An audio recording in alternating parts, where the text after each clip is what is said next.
Yeah, this is kind of epic actually, what's happening here. Each year, the aviation community works to bring their most proud achievements to AirVenture. This is the story of how these two aircraft almost didn't make it last year. No question, the lead up to AirVenture 2021 was probably one of the most exciting but also stressful periods of my life. Pushing to Oshkosh was one of the funnest, most challenging times. The trip was a bit nerve-wracking right off the bat because I had something happen that no one knows about. I literally thought the engine exploded on me. I can only imagine what Mike Patey was going through building an aircraft that he had designed that no one had ever flown before. Like, there's literally nobody that's ever flown a Scrappy. You know what? One of the coolest things about pulling into Oshkosh and finally making it, a few days late to get my hours flown, but I pull in and there's FlightChops RV on display, and I knew he was pushing hard, doing something similar to me, and we were on the same mission to get to Oshkosh. He had to also take it on a pretty significant cross country, a lot further than I had to fly to make it to AirVenture. We'll also share some AirVenture love with our RV14 flight contest winner. Oh, this is amazing. Isn't it though? Super cool. You know what that on your face is? That's called the RV grin. Oh yeah? Right there. So this butt crack of dawn flight brought to you by Engine Break-In. Here comes Steve. He's just finished the 25 hours that is required for us to request our certificate of airworthiness that'll let us go more than 25 miles from the airport.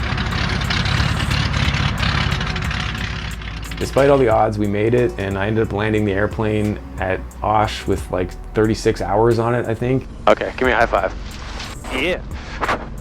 We just landed at AirVenture to precisely 0 fanfare. Blake is doing the selfie.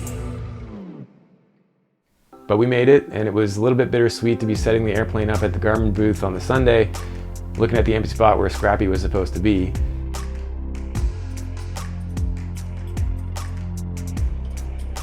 And then on the Monday, we got straight into some of our initial meetups. But it was pretty awesome that Mike did pull it off, and he got there during a rainstorm on the Tuesday morning. Congrats, Mike. Thank you. Woo! We made it. Scrappy, Oshkosh in the rain. I love it. So anytime you're building a plane, there's going to be struggles all the way along. And that's, even if you're building one straight out of a kit and attaching parts together, there's always something that maybe doesn't go together right, or you have a problem or don't quite understand how it goes. But you know what? The more the struggles, the greater the reward when the plane is done and you get out and you take it down the runway. And the first time it gets 2 inches off the ground, it doesn't matter what challenges you had, you built an airplane and it is flying, and you did it with your own 2 hands. And it is the most rewarding, awesome feeling to get through all those challenges and at the end of the day, fly. And this is a great example of what AirVenture is all about. Philip is a young private pilot license holder, and he won the RV14 flight. He'll be flying with Mitch, and he's got tons of experience flying here at AirVenture. It's really cool to hear him talk through it.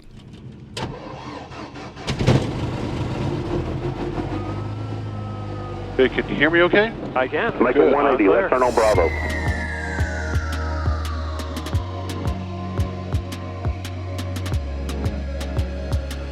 Hey, we got a conga line today.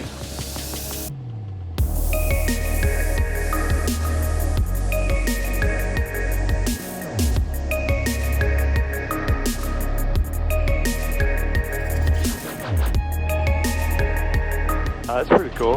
Crack it. Yep. Tell you, these controllers here do a magnificent job. They really do. Because, you know, they're handling everything from gyrocopters to F-15s.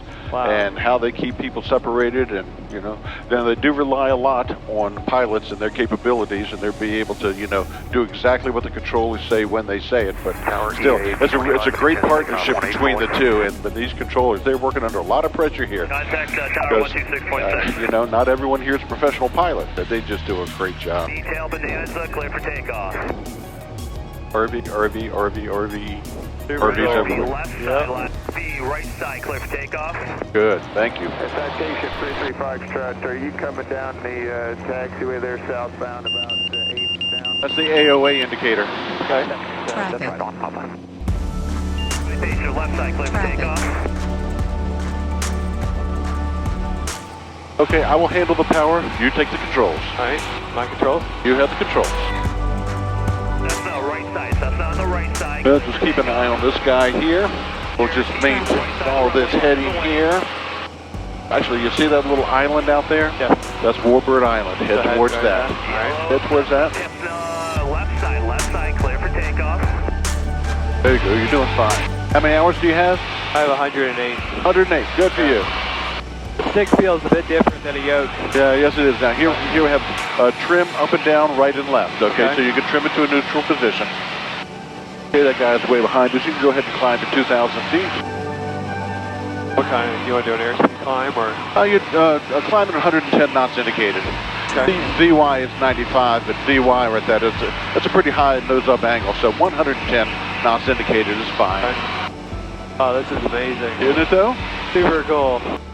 The final airworthiness that I required to get the airplane outside of the 25-mile radius so that we could actually make it to AirVenture, and I had to apply for that after the 25 hours of test flying were completed, which was tight. And apparently my personal grooming had been seriously neglected for most of the summer. To make it to AirVenture, whole marathon, so we could get this done the last of the hours in one day because of the weather we've faced lately, and we need to get our certificate of airworthiness issued, and we have like less than a week to get paperwork done with Transport Canada. So please, Transport Canada, help us out. So Dave and I basically flew off about 15 hours in one 24-hour period. You know, it was really interesting. I used to have a little bit more challenges getting through the FAA process with my builds. And I don't know if it's a combination of just having done so many or the fact that the FAA is getting really used to me. But I've done 14 builds. Scrappy was number 14. And the FAA process goes really, really smooth, and it went really fast, really slick, even though it's a one-off scratch, complete ground up build using carbon cub components. They were great, they were fast, FAA was amazing. You know, so right when the plane gets done, of course, this is standard practice. We go into our marathon flying days of getting hours on the aircraft. And something that was a little bit different is I don't like to have people around when I test fly. It makes me a little uncomfortable. And so we would start early in the morning. We'd be here at the shop before the airport opens. Sun's coming up. We're about ready.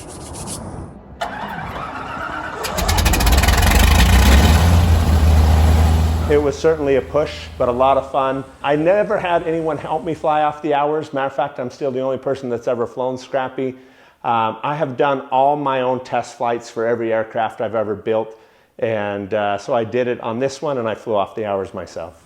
You know, on top of pushing to get ready for Oshkosh and getting it done, it was oddly enough the time I got COVID, and I never get sick. I literally have never missed a day of school or work, not one, my entire life.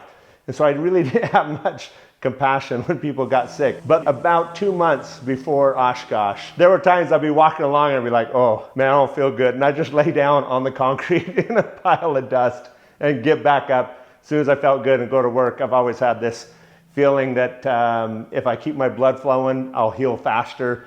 May or may not be right, but it works for me.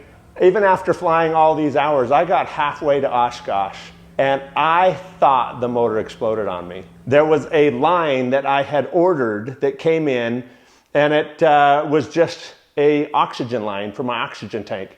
And it had been fine all this time, and there was a defect on the end that was machine crimped that we found. Anyway, it came off right under my feet, and I had near 2,000 PSI of oxygen in the tank and a line about that long.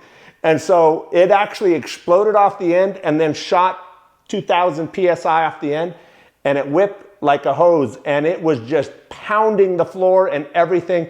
And it was blowing so much it kicked dust up in the air, and I didn't know if it was dust or I literally thought the engine exploded on me, and I pulled the power back, and I'm starting to look around to where to land, and this thing for a while to empty this tank just went bang, bang, bang, bang, bang, bang, bang, bang, smacking the belly of the plane and the feet underneath me.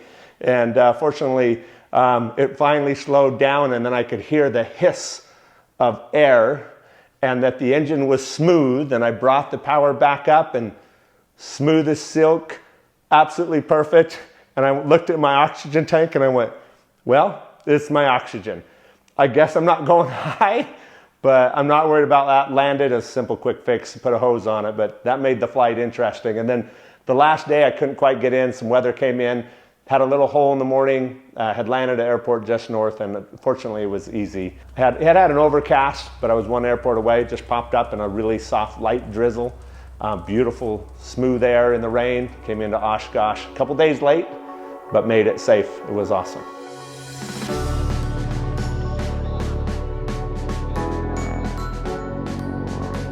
Okay, there's Cessna coming underneath of us right now. No factor, we're fine.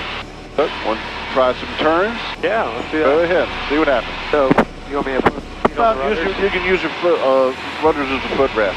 Okay. What you'll do, you can watch the ball, but that's one of the beauties of RVs. Doesn't mean, actually virtually nothing, because these are freeze-type ailerons. And the RVs have almost no adverse yaw, which what requires the rudder. So, just do some turns and you'll see.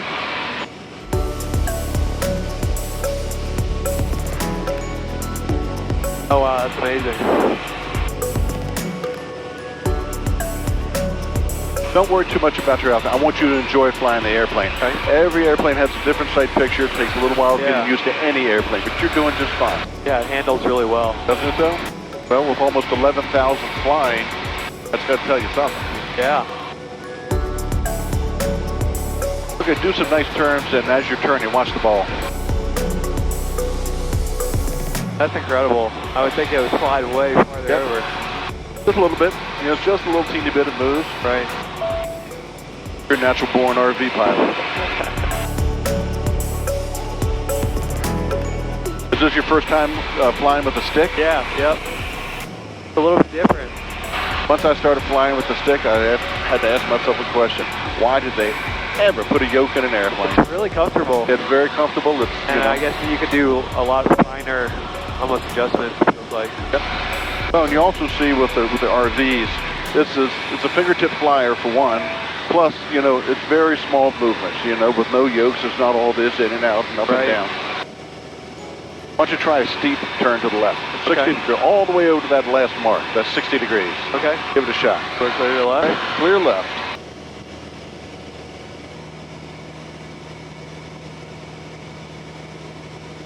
Bring the nose up just a little bit.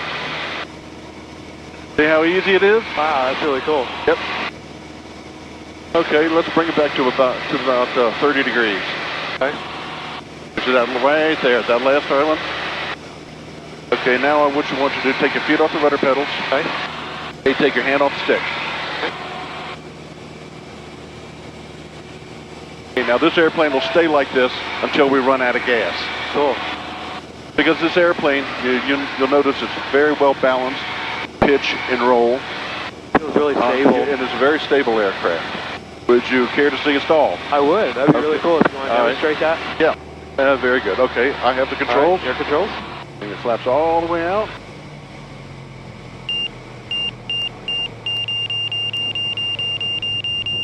Nice easy brake. Yeah. What did I not do? You did not have power, so you just let it go. Exactly. All you have to do is just release back pressure and you're flying again. Yeah, it did have a nice clean brake. A little bit of buffness, but not a whole lot. Just a little bit. Okay, you take the controls again. All right, my controls. You have the controls. Steve, thank you for having me. Thank you for connecting with me. Thank you for being side by side at Oshkosh and sharing the race to Oshkosh and the passion that is flying. I love that I got to be on this video with you. Keep flying, keep doing videos. We love your content. You're an absolute amazing ambassador to aviation. So thanks for having me along. I hope to do another video with you soon. All my best to all of you. I love all you guys in aviation. You're my family. You guys know the drill. Back to work. The low wing is pretty cool. First time in a low wing. Oh, really? Yeah. Okay. It's a little different sight picture. What do you think about this panorama? It's awesome. Isn't it? Yeah. It's really cool. Yep. And then you also have these visors, I'm assuming you can slide back. Oh, yeah. But to be honest with you, really need it on sunny days to keep that sun over. It's pretty fast, too. Oh, yeah. With this particular aircraft with 210 horsepower, I'll get it up to 8,000 feet. I'll lean it back to peak EGT, run it at about 23 to 2,400 RPMs, as much manifold pressure I can get. And a peak EGT, I'll get 172 knots true of between 9.5 and 10 gallons an hour. That's cool. Okay, what I'd like you to do is do a descending 270 degrees to the right and head for that island over there. All right. We actually gave away this ride to Philip after one of the forum talks that we did at Van's Aircraft. This was a really great way to engage with the community, and Dave was there to help kind of tell part of the story about building the airplane and making it to the event just barely in time. And regarding the community being awesome, I need to shout out Ron and Nicole who run this fun tiki bar at Camp Scholler. I had incorrectly assumed that I was going to be able to get home without a PCR test being the solo occupant of an aircraft crossing the border, but I was wrong. They saved my butt, helping me get a PCR test last minute in town after my whole crew had left. This year, the RV-14 is going to be displayed at the Lycoming booth, so come visit us. Thank you for taking me out. Oh, you're very welcome. Glad you won the prize.